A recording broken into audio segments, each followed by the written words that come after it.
Hello all, இன்னைக்கு நமக்கு biscuit டேன்னு சொல்லலாம். பிகாஸ் கிட்டத்தட்ட 1.5 கிலோக்கு பிஸ்கட்ஸ் மட்டுமே நம்ம பேக் பண்ணியிருந்தோம்.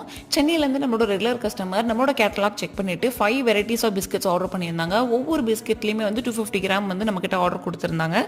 ஸோ அதுக்கேற்ற மாதிரி ஃபர்ஸ்ட் வந்து பிஸ்தா பிஸ்கெட், அதில் பிஸ்தாவெல்லாம் குட்டி குட்டியாக சாப் பண்ணி போட்டு சூப்பராக பேக் பண்ணியாச்சு. நெக்ஸ்ட் வந்து பட்டர் பிஸ்கெட்.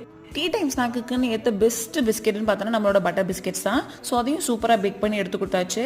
அண்ட் அது கூடவே அவங்க வந்து ஒரு ஹெல்தி விஷனுக்காக வீட் பிஸ்கெட்ஸ் கேட்டிருந்தாங்க வித் ப்ரௌன் சுகர். அதான் ஹார்ட் ஷேப்பில் வேணும்னு சொல்லி நம்ம கிட்ட கஸ்டமைசேஷன் பண்ணியிருந்தாங்க. மீதி எல்லாத்தையும் நம்மளோட சாய்ஸஸ்லேயே விட்டுட்டாங்க. ஸோ நானும் இதை ஹார்ட் ஷேப்பில் சூப்பராக பேக் பண்ணி எடுத்துட்டேன். Next rose milk cookies. இதில் நம்ம ட்ரைடு ரோஸ் பெட்டல்ஸ் அண்ட் பிஸ்தாவெல்லாம் குட்டி குட்டியாக சாப் பண்ணி போட்டிருப்போம். ஸோ டேஸ்ட் வைஸ் ரொம்பவே நல்லாயிருக்கும். நெக்ஸ்ட் வந்து ஓஸ்மனி பிஸ்கட்ஸ். இதையும் சூப்பராக பேக் பண்ணியாச்சு. எல்லாத்தையும் பேக் பண்ணி முடிச்சுட்டு கடைசியாக பேக்கிங் அப்போ தான் வந்து இன்னொரு ஐடியா வந்து என் அப்பா சொன்னார்.